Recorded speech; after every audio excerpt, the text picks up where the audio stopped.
Good morning all of you. हमारा question answer series चल रहा है इनकम फ्रॉम सैलरी का, और इनकम फ्रॉम सैलरी में अब तक हम लोग क्वेश्चन कर चुके हैं 21। ये क्वेश्चन नंबर 22 है।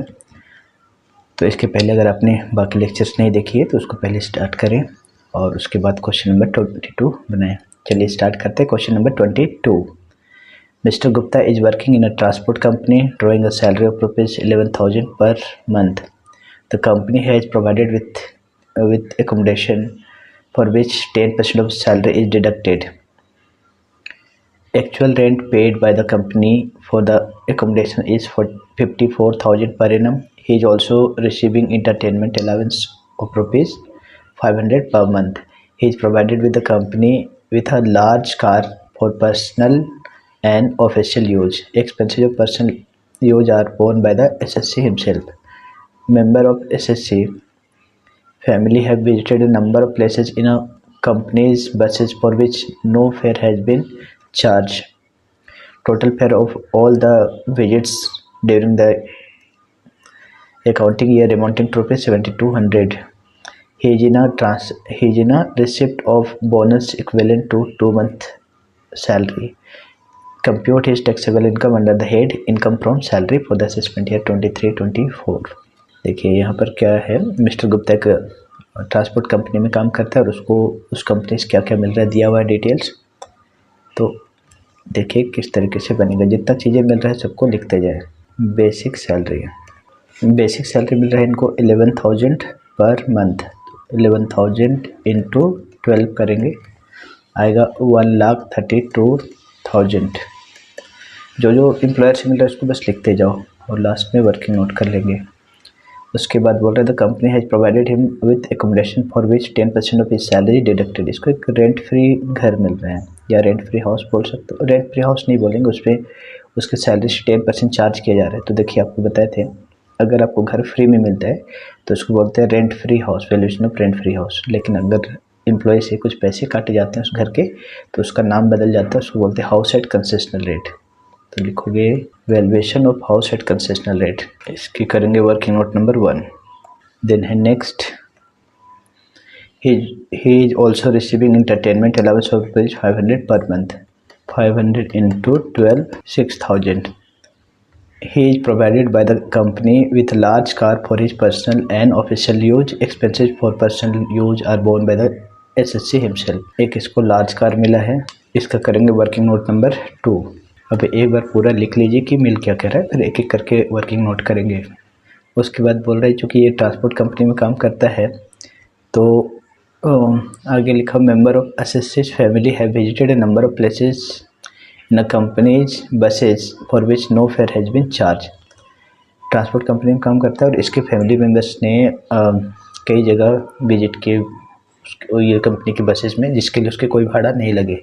तो इसके लिए क्या रोल है, और अगर भाड़ा देना होता तो उसको कितना देना होता 7,200, मतलब 7,200 इसका पैसा बच गया क्योंकि कंपनी की बस में गया फ्री में तो उसको 7,200 रुपये बच गया। तो ये उसका इनकम माना जाता है।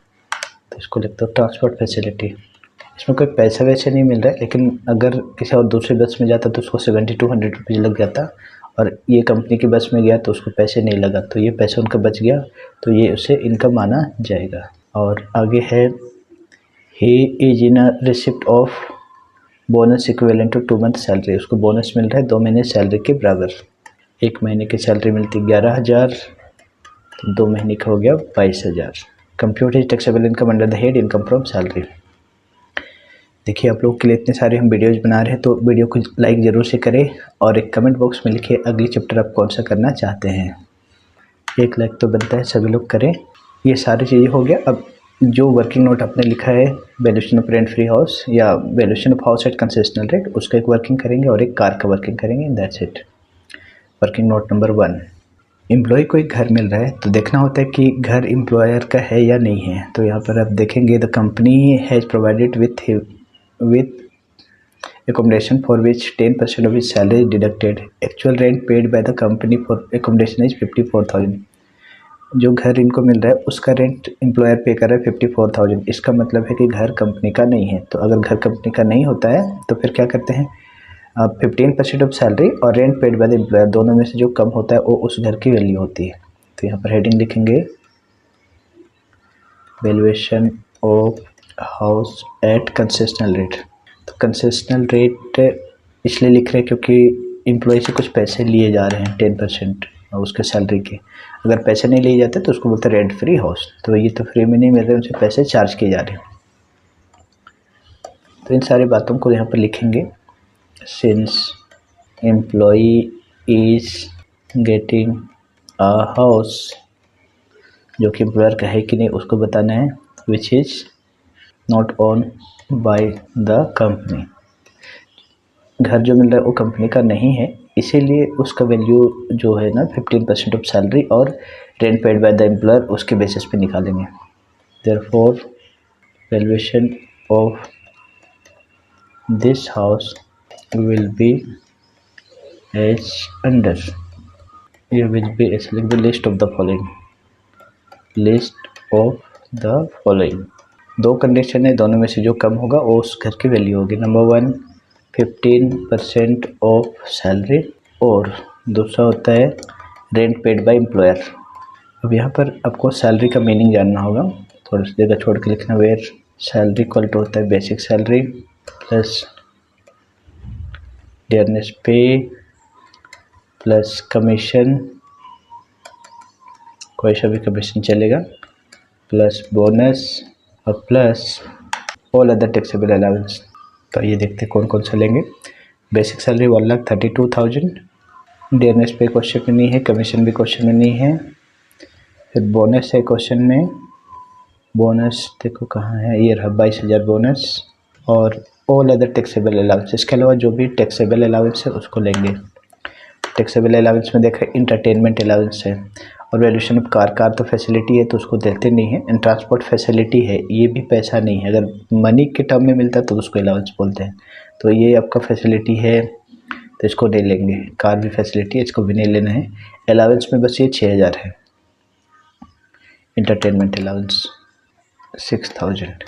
तो अगर इसको आप टोटल करेंगे तो देखिए कितना आ रहा है, 1,60,000 रुपीज़। तो इनकी सैलरी बन रही है 1,60,000 रुपीज़। अब रूल क्या है, 15% ऑफ सैलरी। तो यहाँ पर अब 1,60,000 का 15% निकालिए, यानी 24,000। और rent paid by employer, rent paid by employer, employer इस घर के रेंट कितना पे कर रहा है, 54,000। तो इन दोनों में से जो कम होगा उसको बोलेंगे valuation of rent free house. तो दोनों में से कम है 24,000। तो लिखेंगे इसको वैल्यूएशन, पहले रेंट फ्री हाउस का वैल्यूएशन निकाला जाता है, उसके बाद कंसेशनल रेट का निकालेंगे। Valuation of rent free house, ये हो गया 24,000, दोनों में से जो कम हो। अब अगर एम्प्लॉय से कुछ पैसे लिए जा रहे हैं तो उसको यहाँ कर देंगे माइनस, और पैसे नहीं लिए जाते तो नहीं करते माइनस। माइनस करेंगे amount paid by employee, employee इस घर के पैसे कितने दे रहे हैं। तो यहाँ पर क्वेश्चन में लिखा हुआ है कि उसकी सैलरी से 10% काटा जाता है इस घर के लिए। The company has provided him with accommodation for which 10% of salary is deducted.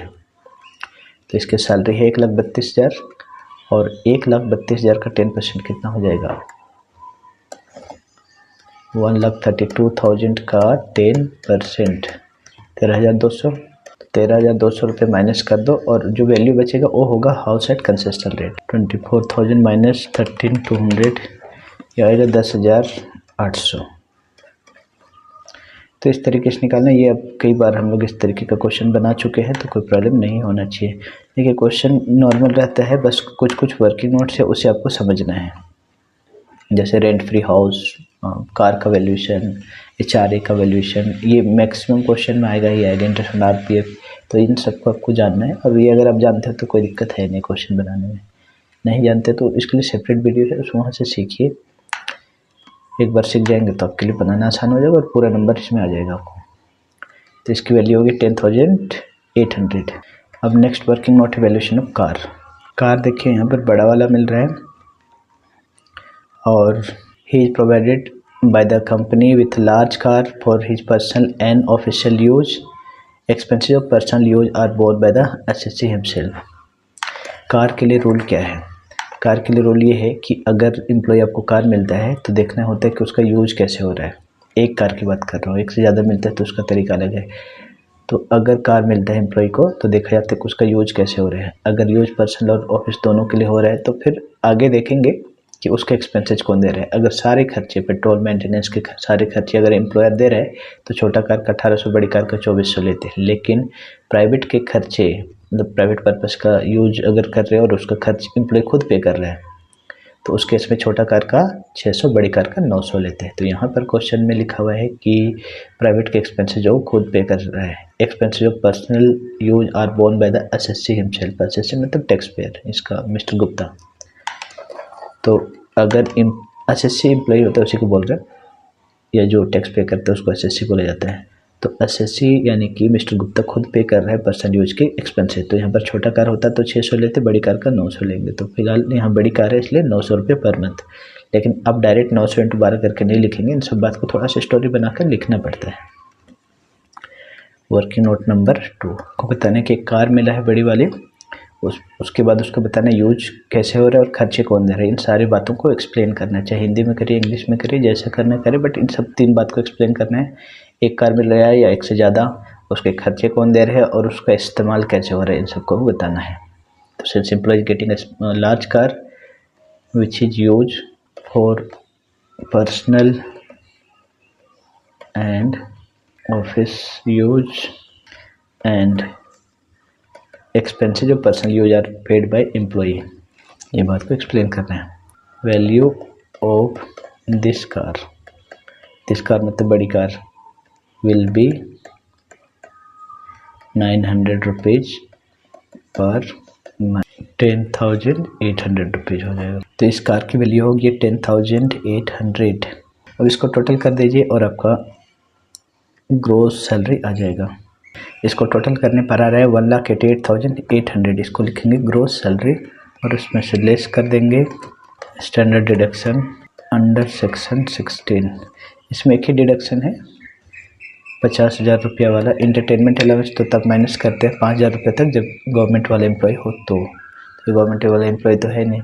और प्रोफेशनल टैक्स क्वेश्चन में दिया हुआ नहीं है। 3 चीज़ें माइनस की जाती है अंडर सेक्शन 16 में, इंटरटेनमेंट अलाउंस 50,000 और एक प्रोफेशनल या एम्प्लॉयमेंट टैक्स। तो एम्प्लॉयमेंट टैक्स वगैरह दिया हुआ नहीं है तो यहाँ पर बस केवल 50,000 माइनस होगा। तो इसको माइनस कर दीजिए और आपका आंसर आ जाएगा 1,38,800। इसको बोलेंगे टैक्सेबल इनकम फ्रॉम सैलरी। अगर आपको ये क्वेश्चन समझ में आ रहा है तो वीडियो को जरूर से लाइक कीजिए। Thanks for watching. मिलते हैं नेक्स्ट क्वेश्चन के साथ अगले लेक्चर में। Thank you.